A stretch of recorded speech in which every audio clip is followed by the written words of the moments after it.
A partir de agora, relembre os grandes momentos do esporte no passado.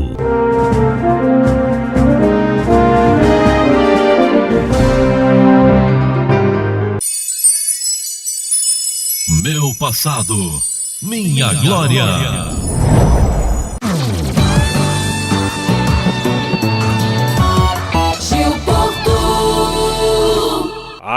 Alô, galera, estamos chegando com o programa Meu Passado, Minha Glória. Você já sabe, sempre relembrando os bons momentos do nosso esporte. E o nosso convidado de hoje, o convidado especial aqui do programa, é o Jânio Pinto. Jânio, ex-jogador de futebol, muito obrigado pela sua participação aqui no programa, um abraço. Um abraço, eu aqui agradeço essa oportunidade de poder vir aqui e contar um pouquinho da nossa história, a contribuição que nós demos para o esporte maranhense, em especial o futebol, que foi a área que eu fiquei quase 20 anos como profissional. É um prazer estar aqui com vocês e poder participar desse programa. Já vieram aqui outros atletas contar a sua história. Eu tive no domingo passado o prazer de escutar o Maurício, que é uma pessoa que eu tenho muito respeito, muita consideração, somos muito amigos, E hoje é o meu dia, de contar um pouquinho da minha história e poder contribuir aí com a história do futebol maranhense. Então vamos bem do início. Conte aí como é que você começou para chegar até o futebol profissional. Foi interesse seu? Já gostava desde criança? Como é que era? Eu acredito que os meus irmãos mais velhos eles tinham jogado, O mais velho, o Celso Biguá, ele teve nos aspirantes do Maranhão. O outro irmão, Marconi, teve no aspirante do Moto, jogou no São José, no Vitória do Mar.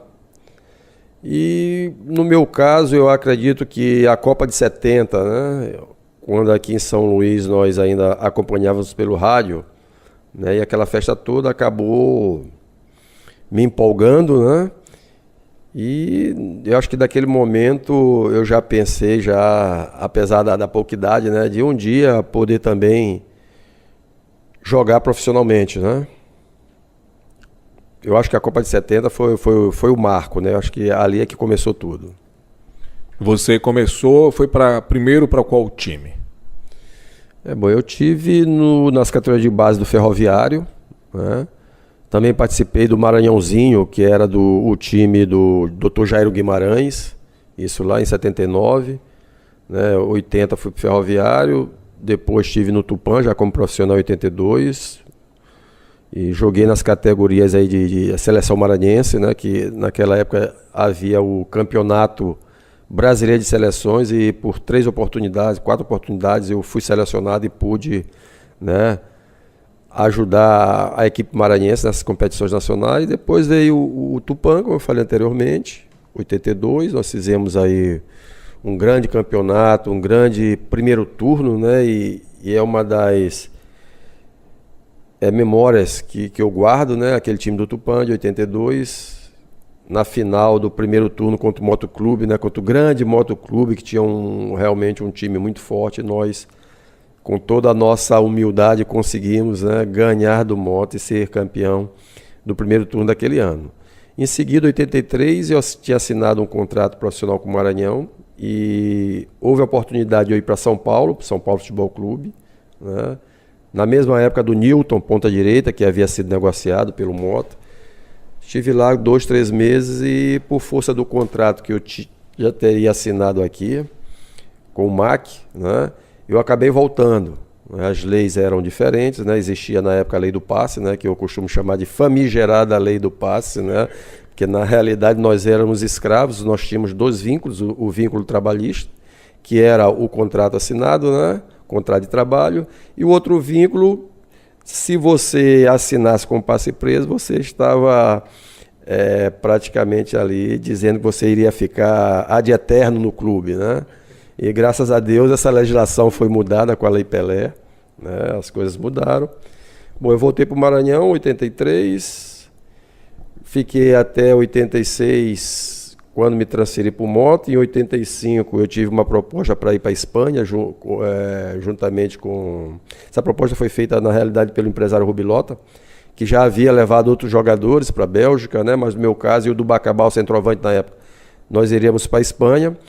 A negociação não foi feita, isso me deixou muito chateado e eu diria até revoltado, né? Porque na realidade a gente tem um sonho, a gente trabalha diariamente para tentar transformar esse sonho em realidade e de repente, por decisão de um terceiro, né, você acaba perdendo essa grande oportunidade. E por essa razão eu fui para o Moto. No Moto fiquei até 90, 87 a gente teve uma passagem pela Universidade Católica Santiago do Chile, né? E aí o mesmo problema, não chegaram ao acordo, negociação de passe, a venda, e eu voltei de novo. E em 90 eu consegui ir para a Bélgica, onde eu fiquei até setembro de 96, foram 6 anos e 4 meses, né? De grandes momentos, né? Cheguei a ser campeão lá da terceira divisão. E já fui para lá com 27 anos, né? O que não deixa de ser uma idade já um tanto quanto avançada, né? Mas mesmo assim a gente com aquele sonho, aquele objetivo, com muita dedicação, porque você vai para uma Bélgica, por exemplo, é um país super frio, né? Você chega a treinar com temperaturas abaixo de zero, -5, -10, muita neve, muita dificuldade, mas o sonho era maior, a vontade era maior, a dedicação. Eu fiquei por lá, depois voltei, encerrei a carreira aqui, tinha assinado o contrato com o Moto, machuquei, pedi para rescindir. No ano seguinte, assinei com o Maranhão e como teve o problema da transferência, né, não é como agora, que é online, né? Então era um processo muito burocrático, eu também acabei desistindo, né? E deixei o futebol de lado, fiquei ali, voltei aos estudos, né? Me formei, trabalhei como empresário de alguns atletas, né? E hoje eu me dedico mais à parte da advocacia, né? Do direito. Agora, Jânio, você sempre jogou na mesma posição ou no início era uma, depois passou a jogar em outra? Como é que foi?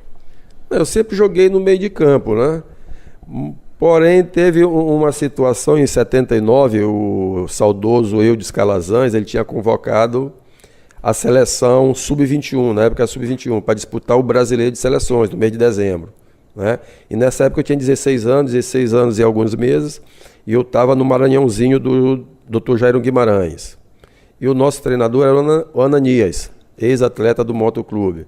Então, como ele tinha muita amizade com o Eudes Calazans, ele comentou com o Eudes, né, que tinha 3 jogadores que poderiam, né, estar naquela seleção. E o Eudes falou, olha, a seleção já foi convocada, mas isso não impede que eles participem lá do treino, que observe.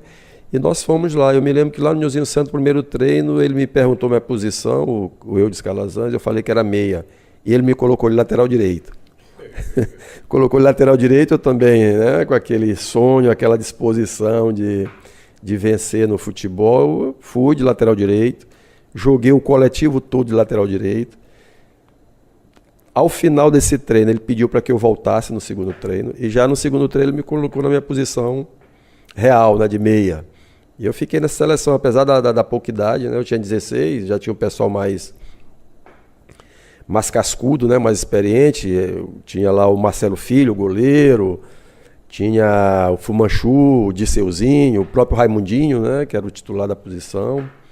E eu fui naquela oportunidade, né, quer dizer, eu fui convidado para a festa, né, e acabei ficando, né, com esse pessoal todo. Foi uma experiência muito boa, foi a primeira vez que eu viajei de avião, né, saí daqui com 16 anos.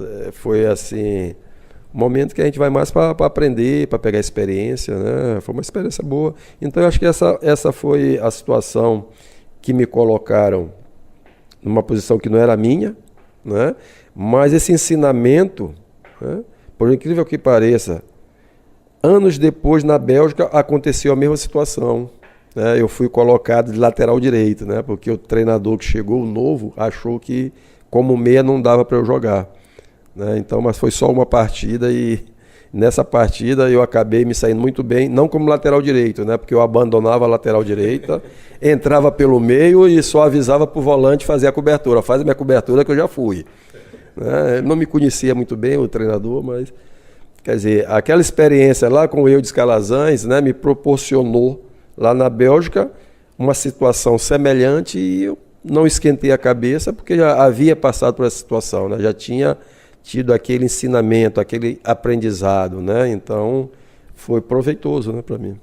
Estamos conversando aqui no programa Meu Passado, Minha Glória, com o Jânio, ele que é o nosso convidado especial. Jânio, mais especificamente, vamos puxar um pouquinho mais da sua memória da época de atleta. Você marcou muitos gols, quais foram os mais importantes, os mais bonitos? Pô, eu era um jogador tipicamente armador, né? O 10 que você não vê mais hoje em dia, né? Então a minha preocupação não era fazer gol, né? Era colocar alguém em situação de gol, né? É o que a gente fala assim, ó, faz aí que eu tô ocupado, né? A gente construía a jogada toda e no final de ó, faz aí porque eu já fiz a minha parte, né? Mas eu fui um jogador que fiz poucos gols, porém gols bonitos, né? Eu me lembro que nessa final de primeiro turno, no primeiro jogo, né? Aquele jogo que eu me referi anteriormente, Mota e Tupã, na final do primeiro turno do campeonato de 82, eu me lembro que o terceiro gol, o gol de desempate, esse jogo nós perdíamos por 2-0, virou 2-0, nós voltamos para o segundo tempo e após a dura do nosso treinador, saudoso Pedro Duarte, né, nós conseguimos fazer a virada. Eu fiz o primeiro gol bonito de perna esquerda, sem ângulo.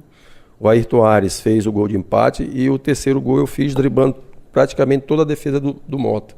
Então eu acho que esse foi um dos gols mais bonitos que eu fiz durante a minha carreira. E o gol mais importante, você lembra? Eu acho que esse também. Eu acho que esse também, porque nós jogamos num time teoricamente pequeno, né? A base desse time tinham 3 ou 4 jogadores mais experientes, como o saudoso Malícia, o saudoso Gaspar, o saudoso Dicó, né? O saudoso Nabu, volante, e mesclado com aquela seleção que tinha jogado o Campeonato Brasileiro do ano anterior. No caso eu, Oswaldo, Miranda, ponta direita, Ayrton Aires, Martins, lateral direito, né? E também tinha o Joãozinho Neres, que não jogou o primeiro jogo, né? Jogou o segundo jogo e nesse jogo ele foi muito bem, fez os 3 gols da vitória do Tupã, nós repetimos o placar 3-2, né? Então eu acho que esse gol contra o Mota, o terceiro gol, né? Pela importância que foi a virada, né? A forma como ele foi construído, né? Eu me lembro que eu fui carregando a bola, procurando alguém para fazer o passe, né? E quando eu me vi, eu estava diante do goleiro, né, do Samuel, então eu toquei de perna esquerda, tirando dele. Eu acho que esse foi um gol que marcou. O jogo, a gente falou do gol mais importante, e o jogo inesquecível, aquele jogo mais emocionante que você realizou, qual foi? Foi esse também ou teve outros? Teve outros, né? Mas esse marca, né? Porque era o começo da minha carreira, eu tinha o quê? 18 anos, né? E de repente você jogar contra uma equipe como o Moto, bicampeão maranhense, né? E que no final do campeonato acabou se consagrando tricampeão, porque era um time que tinha Raimundinho, Newton, Zé Roberto, Gil Lima, Bassi, né? O próprio Zequinha, né? Lá do São Cristóvão, lateral esquerdo. Então era um timaço, Tião, então era um timaço. Eu acho que esse jogo especificamente, né, como marca o meu começo na vida profissional de jogador de futebol, então eu acho que ele tem assim um gostinho especial. É lógico que na Bélgica eu fui campeão, né, terceira divisão, mudamos de divisão, também foi muito importante, eu também fiz um gol muito bonito, quase igual a esse que eu havia feito aqui contra o Moto, driblando todo mundo. Mas acho que do Moto, por ter sido o primeiro, por ter sido o começo de tudo, eu acho que ele marcou mais. Você, quando chegou na Bélgica, o que sentiu? Além, claro, desse frio, essa uma grande dificuldade. Além disso, do frio, o que mais atrapalhou lá na Bélgica? O que achou ruim lá? Eu não diria que é ruim. É uma mudança, né? Você muda a sua vida, a sua rotina, né? Você muda a rotina. Você, de repente, tem que entrar em campo. Eu me lembro um episódio curioso, nós íamos jogar um amistoso contra um time da França, o Sedan, salvo engano, e nós morávamos num apartamento perto do estádio, né? Não precisava de carro, a gente ia andando mesmo, dava o quê? 5 minutos andando. Eu me lembro que esse jogo, no sábado à noite, ele estava marcado para 8 horas, eu olho pela janela, estava nevando, e nevando forte, né? Parecia pedaço de algodão caindo, né? Eu comigo, né, estava recém-chegado ao clube, ao país, né, e ao sul da Bélgica, que é mais frio, né. E acostumado com calor aqui? Acostumado com 35 graus, né, andando de bermuda, né, de camiseta. Então, eu estou de repente na mesa, a gente está naquela discussão, tinha um outro brasileiro, o Mineirinho, que jogava com a gente, digo, acho que não vai ter jogo, e de repente bate na porta. Eu olho, abro a porta e vejo o treinador. Aí ele falou para a gente, só falta vocês brasileiros. Aí eu digo, respondi para ele, mas vai ter jogo com essa neve? Ele falou, vai, aqui não é Brasil, aqui é a Bélgica. Então ali eu tomei um pouco, fiquei um pouco assustado, mas volta para aquela mesma situação que eu falei no começo. A vontade, né? O sonho, né?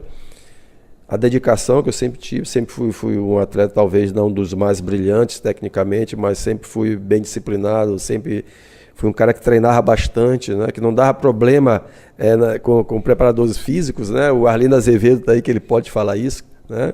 Que foi um cara assim sensacional, teve lá com a gente no Tupã em 82 quando eu comecei, e ele também estava começando naquela época. Depois estivemos juntos no Maranhão em 85, no moto depois, e isso coincide com as melhores épocas, né? Eu fisicamente estava numa situação muito muito privilegiada. Mas aí voltando para a Bélgica, tu tem essa questão do clima que, no meu entender, é a mais difícil para que você consiga a adaptação. E somado a isso, tu tem a questão do idioma, né? E a alimentação, também que é bem diferente. Então, se você conseguir se adaptar a essas três situações, né? Não é fácil, principalmente para nós nordestinos, né? E você tem tudo para levar em frente e conseguir lá atingir os seus objetivos. E não fui só eu, né? Lá na Bélgica teve o Raimundinho, o Isaías, Vanberto, Dionísio, que está lá até hoje, o Rubenilson, né? Então foram jogadores que saíram daqui, revelados aqui, né? Revelados aqui. Aí eu abro um parêntese, né? Para dizer que hoje em dia você não vê mais isso, essa qualidade técnica e essa exploração, no bom sentido, do jogador maranhense, né? Você pega hoje as equipes aí, você não tem assim maranhense de destaque, como havia nos anos anteriores, né? Isso aí me dá uma certa preocupação. Eu me pergunto o que está acontecendo, né? A base não está sendo olhada como tem que ser olhada, né? Ontem eu entro na internet e eu vejo Paulinho, 17 anos, vendido por 20 milhões. Será que todo mundo consegue enxergar, né, que o futuro do futebol está na base e nós aqui continuamos, como sempre, em último, né, no final da fila, né, sem entender essas questões, sem parar para observar e sem dar valor para o que é nosso, né, que tem muito atleta de qualidade aí, só esperando o quê? Uma oportunidade, alguém que coloque para jogar. Você não vai querer que um jogador de 18 anos, 19 anos, ele exploda da noite para o dia. Isso é exceção, não é a regra, né? É a regra que você estoure lá para os 22, 23. Agora nós sabemos que tem essas exceções. Ronaldo Fenômeno, Ronaldinho Gaúcho, Neymar, Messi, né? Mas isso nós sabemos que não é a regra, né? É a exceção. O atleta ele precisa de um certo período para amadurecer e para despontar. Voltando ainda ao assunto da Bélgica, você falou que foi curioso jogar aqui. Como é que foi o jogo? O pessoal deve estar se perguntando agora como é que foi esse jogo com tanta neve. Era um jogo de preparação. O jogo de preparação foi 0-0. A bola era vermelha, porque não dá para você utilizar a bola branca, né? Dada a quantidade de neve que estava caindo no momento, durante a partida, né? Antes, durante e depois, né? Foi assim uma semana bem fria. E eu tiro tudo isso como ensinamento, né? Eu vejo a questão positiva. De repente, depois do jogo, caramba, eu via isso pela televisão, né? Pessoa jogando em neve, de luva. No começo eu usava a luva, já depois eu não usava a luva, porque aí eu já estava adaptado, né? Já não usava mais luva, já corria normalmente, né? Não sentia tanta dificuldade, né? O campo pesado, né? O campo muito pesado, porque a neve derrete, encharca o gramado, apesar da drenagem, né? Que na Europa eles cuidam muito bem do gramado, né? E é lá que os artistas vão se apresentar, é lá que vai se desenvolver o evento, então eles têm esse olhar especial para o gramado, né? Agora, esse clube também que eu joguei, ele tinha um estádio assim um tanto quanto particular. Ele tinha a cobertura só de um lado, do outro lado não havia cobertura. Então mesmo no frio, às vezes a gente tinha a presença do sol. E o sol derretia o lado que não tinha cobertura e não derretia o lado que tinha cobertura, tá entendendo? Então tu entrava no campo, de um lado ele estava duro, como se fosse uma quadra de futsal, e no outro lado ele estava muito molhado.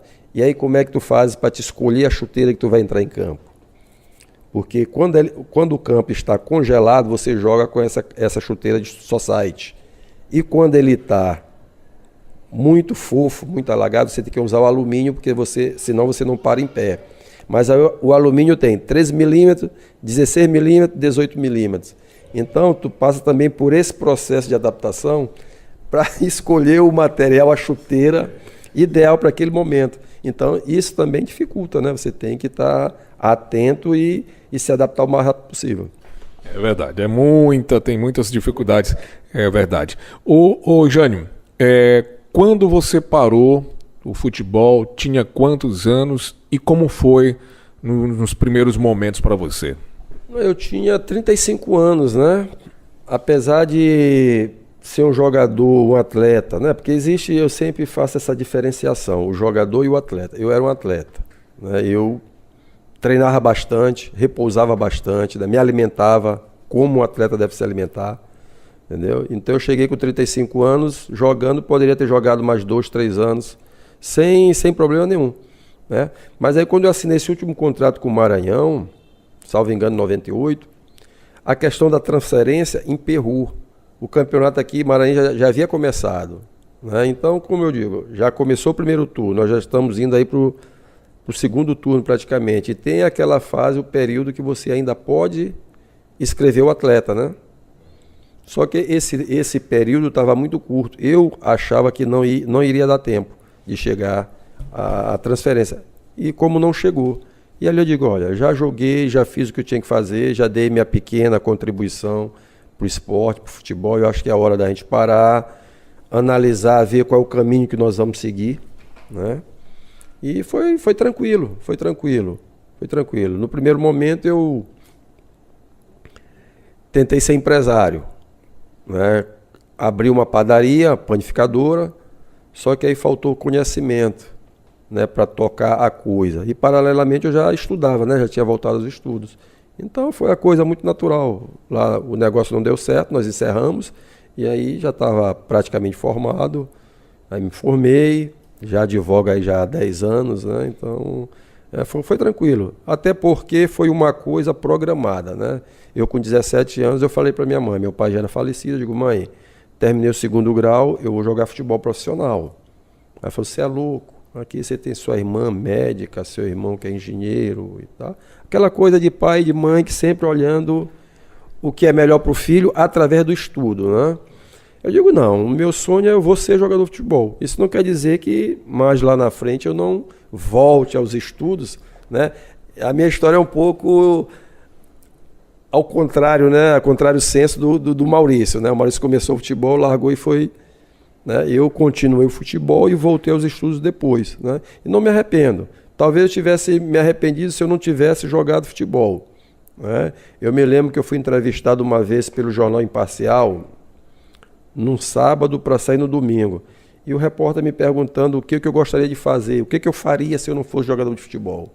Eu falei, não, eu seria jogador de futebol. Ele falou, não, mas eu quero ser jogador de futebol. Eu não estou aqui por... Como é que eu poderia te falar? Foi uma coisa muito pensada. Não é um acaso eu estar jogando futebol. É uma coisa que eu escolhi fazer futebol. Eu tinha N opções, né, para escolher. Eu poderia focar no estudo diretamente, né, esquecer o futebol, né, mas eu preferi focar o futebol e o estudo, né, eu deixei para um segundo momento. E graças a Deus, quando a coisa é bem organizada, bem planejada, bem administrada, você consegue, né? Eu fui atleta, fico contente pelo pouco que fiz, né, mas eu tive em campo, né, eu pude dar alegria para as torcidas por onde eu passei. No Maranhão eu tenho ainda um bom conceito hoje em dia, né? As pessoas ainda param, me reconhecem, conversam comigo. No Mota a mesma coisa. Eu tive em 2016, há 2 anos atrás, na Bélgica, a mesma coisa, encontrei com atletas que jogaram comigo, né, na época. Então eu acho que eu fiz uma boa coisa, né? Não cheguei à seleção brasileira, não cheguei a jogar num grande clube, né? Embora eu tivesse estado lá no São Paulo em 83, embora eu tivesse estado lá em 87 na Universidade Católica, e aquela oportunidade para a Espanha, né? Se fosse hoje, com a legislação, né, muito mais benéfica ao atleta, com certeza uma dessas 3 oportunidades que apareceram a gente teria concretizado, né? Mas não tem nenhum tipo de arrependimento, né? Sou feliz hoje pelo que faço fora dos campos, né? Às vezes a gente, né, conversa sobre futebol.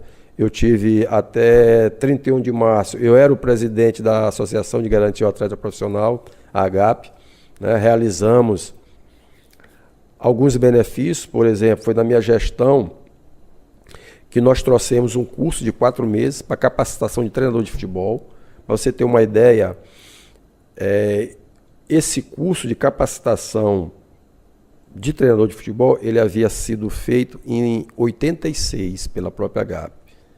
Então nós conseguimos realizá-lo em 2016, quer dizer, 30 anos depois. Um curso de 4 meses, 420 horas com diploma, né, qualificando aquele pessoal que quer entrar, né, para a profissão de treinador de futebol e aqueles que já estão trabalhando, né? E lá já tinham muitos ex-atletas que já estavam aí nas categorias de base, né? Então esse curso foi muito proveitoso. Nós conseguimos a lei de gratuidade, né, de acesso aos estádios aqui em São Luís, em eventos do futebol, em jogos de futebol, coisa que nós não tínhamos anteriormente. Nós tínhamos um acordo, e esse acordo foi quebrado em 2014, quando 3 atletas nossos foram barrados, não deixaram entrar, e eu faço questão de dizer o nome desses atletas para ver, pra você ter ideia, a injustiça que cometeram. Os atletas barrados foram Neguinho, Pelezinho, Célio Rodrigues, 3 campeões brasileiros pelo Sampaio daquele time de 1972. Né? Então, diante daquele fato que ocorreu, eu não estava lá presente, eu não pude estar naquele dia do jogo, mas eu, conversando com outras pessoas, com a minha diretoria, então nós resolvemos o quê? Criar a lei, né?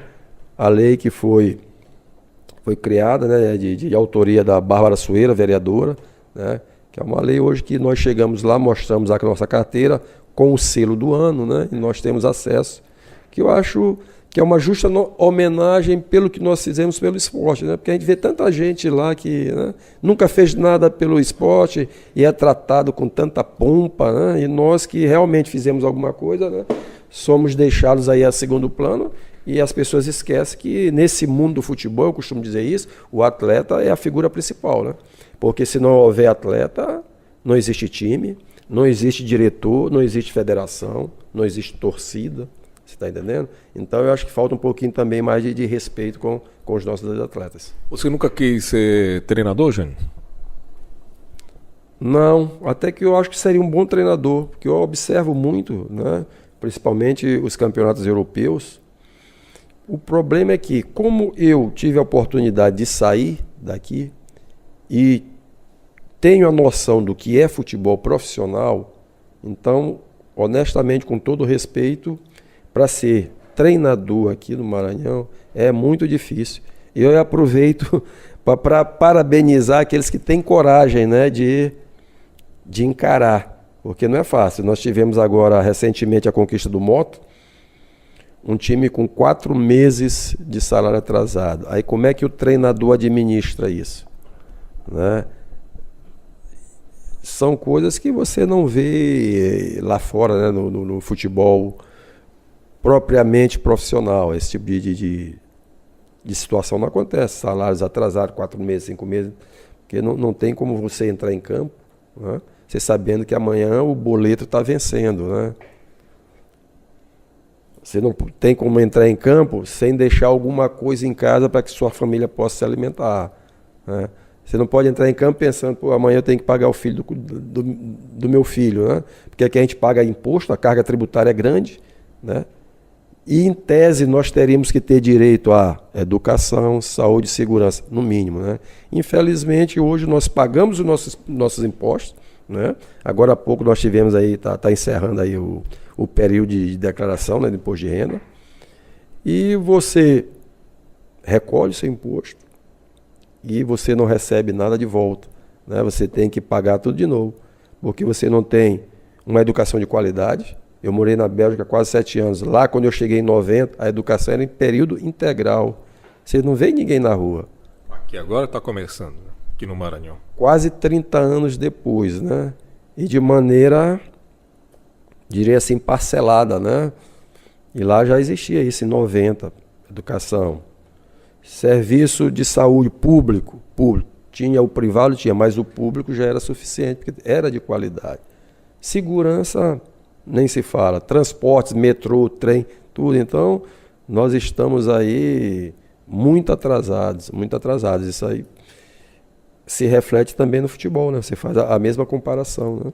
Lá são grandes salários, né? Não atrasa, você tem condições de produzir, né? De jogar bem, porque você está com salário em dias, você tem uma alimentação adequada, você joga em campos, né? Gramados perfeitos, sem buraco, né? E isso aí ajuda no rendimento do atleta.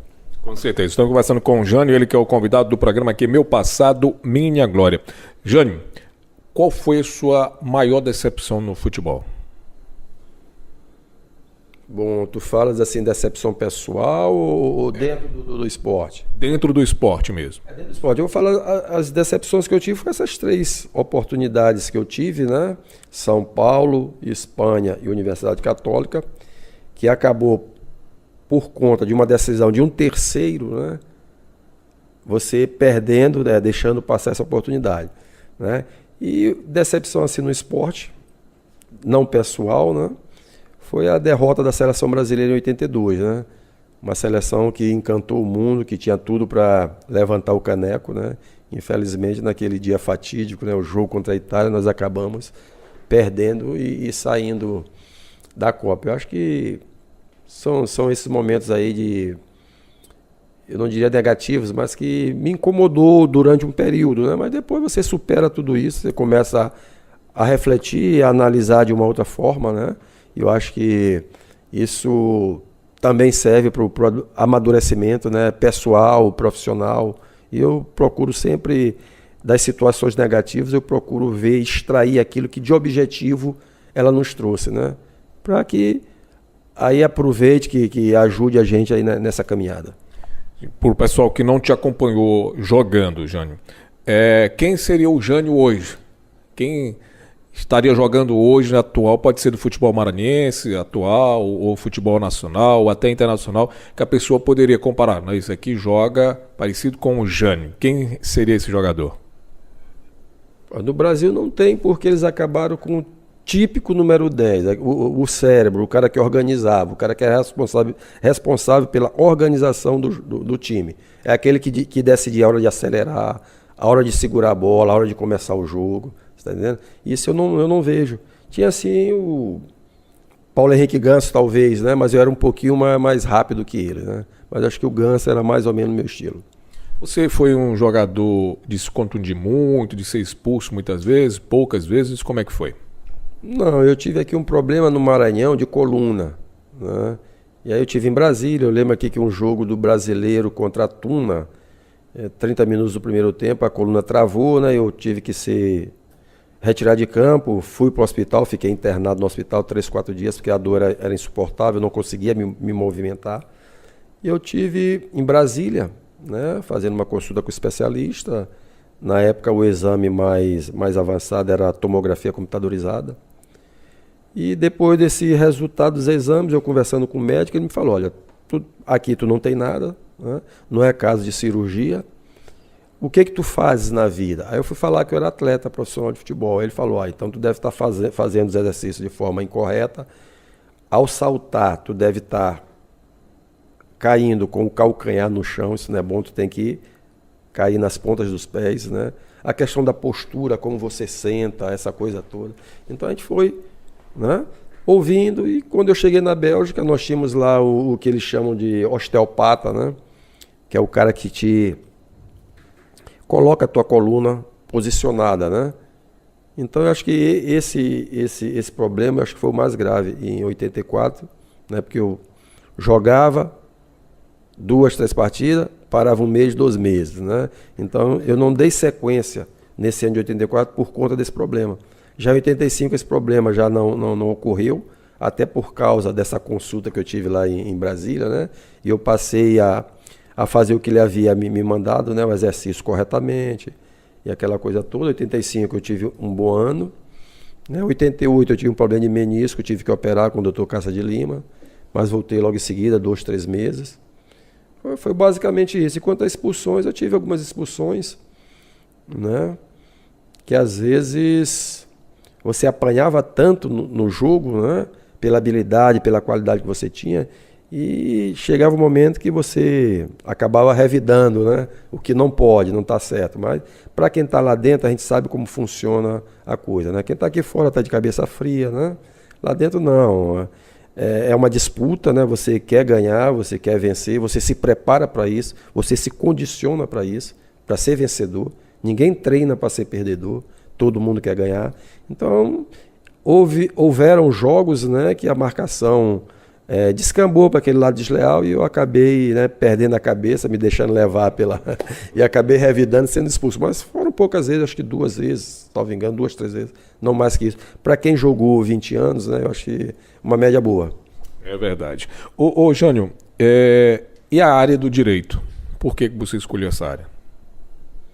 Bom, talvez porque eu sempre fui um cara questionador. Eu nunca aceitei as coisas prontas, né? Eu sempre procurava o porquê, né, das coisas, né? Então, um belo dia eu conversando com a minha esposa, que era advogada já, ela falou, tu é muito questionador, né? Tu pergunta muito, tu investiga, por que tu não vai fazer direito, né? Na época ela ainda era minha namorada, né? Nós namorávamos, né? Eu digo, é uma boa opção, né? Eu sempre pensei em me dedicar para o ramo da economia, eu gostava muito de matemática, né? Mas aí eu ponderei, né? Vi naquele momento que era melhor e acabei enveredando pelo campo do direito, né? E honestamente não me arrependo, né? É um campo amplo, você pode atuar aí em várias frentes, né? Hoje eu atuo na área trabalhista, na área civil, na área desportiva, né? Então, é basicamente isso, é um campo amplo, é muito bonito, você lê bastante, né? Você adquire muitos conhecimentos, né? Porque também é um campo onde você se defronta com muita gente boa, né? A exemplo do futebol, então você tem que, para enfrentar de igual para igual, você tem que estar preparado, né? Você tem que se preparar. Eu, quando vou para a audiência, mesmo em matérias que já são amplamente conhecidas, que já tem a jurisprudência firme, né? Eu sempre procuro dar uma lida antes, ver se há alguma possibilidade de mudar alguma coisa. Então eu sou muito preocupado com isso, né? A disciplina, a dedicação e aquilo que eu procuro fazer, eu sempre procuro fazer da melhor maneira possível. Família. Teve alguém da família que já foi jogador profissional, filhos também, algum parente? Eu te falei no começo da entrevista que eu tive 2 irmãos. Biguá, lá no Maranhão, todo mundo conhece. Ele jogou naquela época dos anos 60. Não é o Biguá jornalista não, né? Não. É bem antes dele, né? Antes do Biguá vir para São Luís, né? E o Marconi, que jogou em times pequenos daqui, com São José, Vitória do Mar. Teve uma passagem curta lá em São Paulo, em time de São Paulo, né? E na realidade eu sou o terceiro da família, né? Que enveredei por esse caminho, né? Do futebol profissional. E consegui, né, aí realizar um pouquinho dos meus sonhos, né, e contribuir, né, para esse esporte. Filhos? Eu tenho 2 filhas, a Júlia Sofia e a Ana Luísa. A Ana Luísa é a menor, canhota e tem uma tendência a ter uma certa habilidade com a perna esquerda, né? Ela gosta de...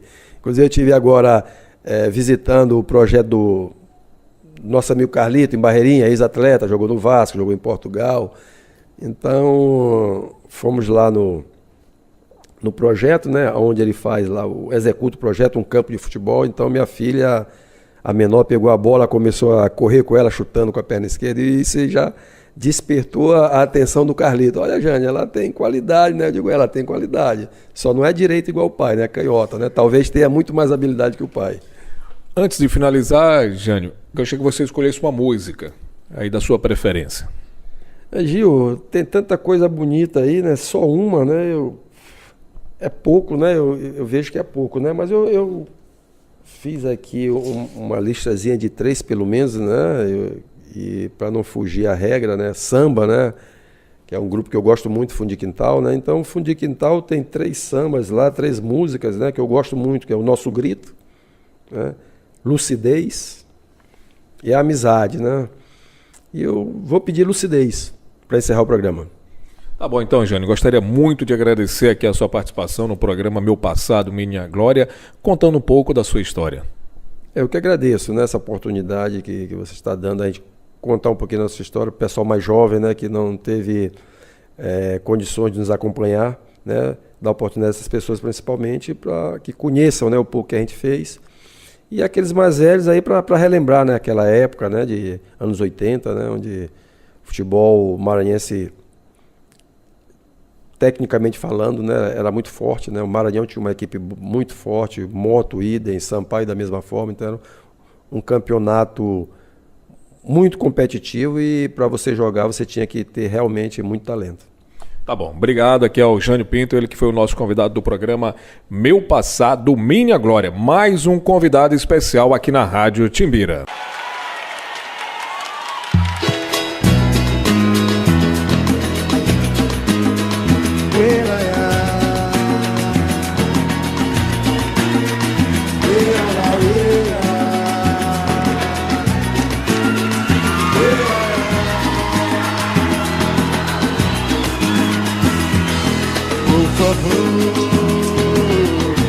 Não me olhe assim, se não for por viver só pra mim. Aliás, se isso acontece, tanto faz, já me fiz por merecer. Mas cuidado, não vá se entregar, nosso caso não pode vazar. É tão bom se querer sem saber como vai terminar. Onde a luz se deixa guiar, pode deixar. Quando a solidão apertar, olhe pro lado, olhe pro lado, que estarei por lá.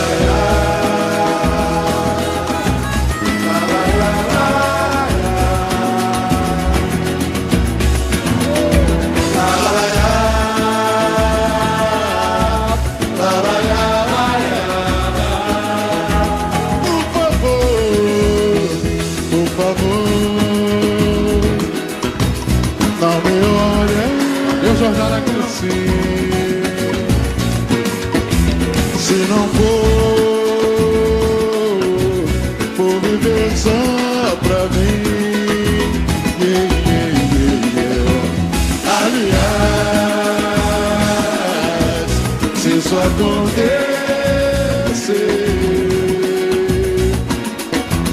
tanto faz, já me fiz por merecer. Mas cuidado, não se entregar, nosso caso não pode vazar. É tão bom se querer sem saber como vai terminar. Onde a luz se deixa alinhar, pode deixar. Quando a solidão apertar, olhe pro lado, olhe pro lado, que estarei por lá.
obrigado. De casa, obrigado. Irmãos.